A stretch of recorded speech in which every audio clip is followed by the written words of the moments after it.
जाहिलों की जमात है और उसमें कंगना रनावत का बड़ा नाम है। जाहिलों की जो पूरा आजकल जो सरकार में बैठे हैं, सत्ता में बैठे हैं, लड़ाई सिर्फ बंदूक लेके नहीं लड़ी जाती। लड़ाइयाँ जो हैं वो सोच की लड़ाइयाँ होती हैं। लड़ाइयाँ जो हैं वो एक नया समाज बनाने की लड़ाई होती है। गुलामी से अपने को आज़ाद कराने की लड़ाई होती है। जब आपका दिमाग ही गुलाम हो चुका हो एक ऐसी सोच का जो सिर्फ नफ़रत फैलाती है, तो उसके अलावा वो क्या कह सकती है? कुछ नहीं कह सकती। मोदी के पहले तो ये मुल्क आज़ाद ही नहीं था, मोदी जी ने आके आज़ाद किया है। तो ये एक नई हिस्ट्री जो है लगातार लिख रहे हैं, उसका बेस तैयार किया जा रहा है कि आगे आने वाले नस्लें जो हैं शायद मोदी जी को ही कोई बहुत बड़ा वो समझने लगें कि यही वीर हुए हमारे देश में, इनके अलावा कोई हुआ नहीं। 2002 के बाद जो कुछ मोदी ने गुजरात में किया, जब वो मुख्यमंत्री रहे, जिस तरह से पूरा गुजरात उन्होंने बर्बाद कर दिया, लेकिन लोगों की समझ में आने लगा है कि ये कितने मक्कार और कितने झूठे लोग हैं जो सरकार में बैठे। कि हमारे राष्ट्रपति जो अभी हैं वो रबर स्टैंप हैं, उसके अलावा कुछ नहीं। और ये सारा हिंदुस्तान जानता है कि वो रबर स्टैंप है, जो सरकार कहेगी उस पर वो ठप्पा लगा देंगे। उनकी अपनी कोई राय नहीं है। मतलब शौक भी नहीं होती मैं तो, क्योंकि ये इसके अलावा कुछ और बोल ही नहीं सकते। जब आपको अपनी ज़मीन के बारे में कुछ पता ही ना हो, आप ऐसा लगता है कहीं आसमान से टपका दिया गया है आपको इस दुनिया में, और आपको कुछ नहीं मालूम है कि ये मुल्क क्या है, इसकी भगत सिंह कौन थे और गांधी कौन थे और नेहरू कौन थे, और क्या 200 साल लड़ाइयाँ लड़ी गई अंग्रेज़ों से।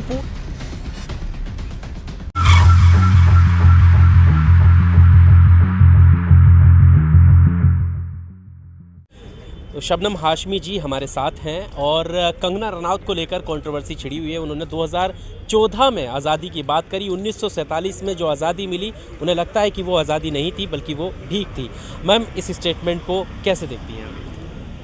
देखिए, जाहिलों की जमात है और उसमें कंगना रनावत का बड़ा नाम है। जाहिलों की जो पूरा आजकल जो सरकार में बैठे हैं, सत्ता में बैठे हैं, उन्हीं की ये भी साथी हैं। तो ना हिस्ट्री पता है, ना कोई ज्योग्राफी पता है, ना इस मुल्क की विरासत पता है, ना कोई वास्ता है उन सारी लड़ाइयों से जो बराबरी की लड़ाई हैं, जो मोहब्बत की लड़ाइयाँ हैं। इनको सिर्फ नफ़रत फैलानी आती है और कब क्या बोलें किसी चीज़ से हैरानी नहीं होती। मतलब शौक भी नहीं होती मैं तो, क्योंकि ये इसके अलावा कुछ और बोल ही नहीं सकते। जब आपको अपनी ज़मीन के बारे में कुछ पता ही ना हो ना, आप ऐसा लगता है कहीं आसमान से टपका दिया गया है आपको इस दुनिया में, और आपको कुछ नहीं मालूम है कि ये मुल्क क्या है, इसकी भगत सिंह कौन थे और गांधी कौन थे और नेहरू कौन थे, और क्या 200 साल लड़ाइयाँ लड़ी गई अंग्रेज़ों से। पूरा ब्रिटिश साम्राज्यवाद जिसका सूरज नहीं ढलता था कहीं पूरी दुनिया में, उसको उखाड़ के फेंक दिया यहाँ से। तो ना ये वो उस विरासत को जानते हैं, ना इनके पुरखों ने शायद वो लड़ाइयाँ लड़ी हैं। आरएसएस वाले तो पूरे उनके साथ मिले ही हुए थे। उन्हीं की ये भी इनकी विरासत जो है वो सावरकर की विरासत है, इसलिए वो जो कह रही हैं वो अपने हिसाब से सही कह रही हैं, उनको वही हिस्ट्री पता है। उनका आलोचना के बाद उनका दूसरा स्टेटमेंट आया है जिसमें उन्होंने कहा कि मेरे पूरे वक्तव्य को सुना जाए, जिसमें वो कह रही हैं कि 1857 में लड़ाई लड़ी गई। ये बात सही है। 1947 में कौन सी लड़ाई लड़ी गई है ये हमें बताएं, हम माफ़ी भी मांगेंगे और अपना अवार्ड भी वापस करेंगे। असल में ये लोग वो हैं जो हर वक्त ये चाहते हैं कि पूरे मुल्क में और चारों तरफ सिर्फ जंग होती रहे। जो वॉर मशीनरी है ना, ये वॉर मशीनरी की पूजा करने वाले लोग हैं। हथियार बिकते रहें, लोगों के ऊपर गोला बारूद गिरता रहे, ये उसी को जंग समझते हैं सिर्फ। और जो अहिंसा के साथ लड़ाई लड़ी जाती है, जो पूरी एक 200 साल लड़ाई लड़ी गई, जो पूरी अहिंसक थी, जिसमें गांधी का एक मेजर रोल था, उसको ये लड़ाई समझते ही नहीं है। इनके बाप दादा ने तो जेल नहीं काटी ना, हमसे पूछिए। हमारे अब्बा ने 4 साल अंग्रेज़ की जेल काटी है, हमारे ताया, हमारे चचा, सबने जेलें काटी हैं अंग्रेज़ की। हमें मालूम है क्या लड़ाइयाँ लड़ी गई। लड़ाई सिर्फ बंदूक लेके नहीं लड़ी जाती।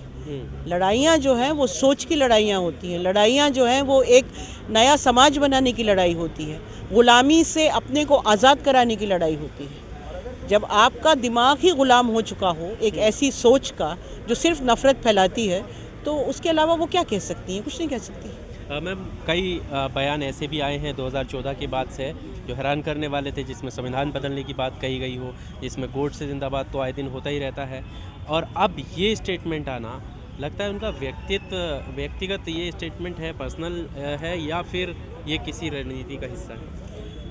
देखिए, एक तो ये समझ लीजिए कि आरएसएस से जितने भी लोग जुड़े हुए हैं, चाहे वो कहें या ना कहें, उनकी सोच से वो कोई व्यक्तिगत स्टेटमेंट नहीं देते हैं। वो एक जिसे कहते हैं ना गुलछर्रा उड़ाते हैं, उसके बाद उसके आसपास फिर एक नई कहानी बुनी जाती है। तो अब ये तो इनका तो ये कहना है ना कि मोदी के पहले तो ये मुल्क आज़ाद ही नहीं था, मोदी जी ने आके आज़ाद किया है।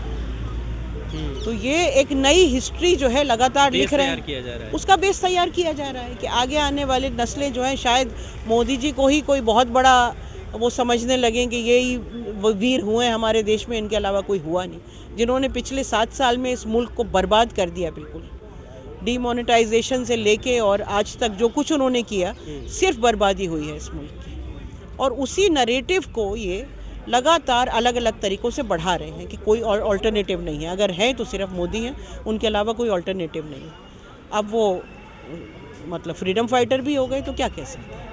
इन बयानों से ये तो साफ है कि लोकतंत्र पर ख़तरा है, क्योंकि संविधान की बात जब होती है बदलने की तो ये होता है। लेकिन क्या लगता है कि ये स्टेटमेंट एक कुछ पल के लिए है, ये दौर टल जाएगा, या लगता है कि ये बड़ा असर जो है देश की राजनीति में साबित होंगे इस तरीके के स्टेटमेंट? मुझे लगता है कि देश की जनता को फाइनली समझ में आने लगा है। 2002 के बाद जो कुछ मोदी ने गुजरात में किया, जब वो मुख्यमंत्री रहे, जिस तरह से पूरा गुजरात उन्होंने बर्बाद कर दिया और पीआर कंपनी के ज़रिए से वो बेचते रहे डेवलपमेंट की स्टोरी, जबकि वहाँ किसान आत्महत्या कर रहे थे, वहाँ बुरे हाल थे, उसके बावजूद वो बेचते रहे और उसी को सुन के इस देश की जनता ने उन्हें वोट दिया।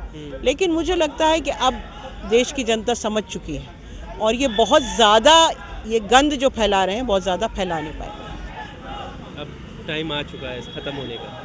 टाइम बिल्कुल आ चुका है। अगर ये ईवीएम की मशीनों का सहारा लेके और रिगिंग करके और वो सारा हिंदू मुस्लिम करके जीतते जाएं तो बात अलग है, लेकिन लोगों की समझ में आने लगा है कि ये कितने मक्कार और कितने झूठे लोग हैं जो सरकार में बैठे हैं। एक आखिरी सवाल, राष्ट्रपति के हाथों वो सम्मानित होती हैं, पद्मश्री जैसा अवार्ड उनको मिलता है, जब इस तरह के स्टेटमेंट वो देती हैं और जिस धरोहर पर हमारे राष्ट्रपति बैठे हैं, क्या उनको पता नहीं चलता होगा?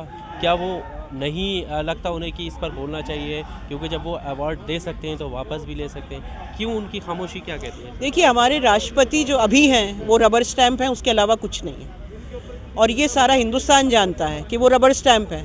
जो सरकार कहेगी उस पर वो ठप्पा लगा देंगे, उनकी अपनी कोई राय नहीं है। KR नारायणन नहीं है ना जो आके स्टेटमेंट कुछ दे देते या कोई स्टैंड ले लेते। राष्ट्रपति भी पहले कैसे रहे हैं और अब कैसे हैं वो भी सोचने की बात। उनसे ये उम्मीद करना कि वो वापस ले लेंगे अवार्ड, ये हमारी बेवकूफ़ी होगी, वो बिल्कुल नहीं लेंगे। चलिए, thank you. Subscribe now and press the bell icon. Never miss an update.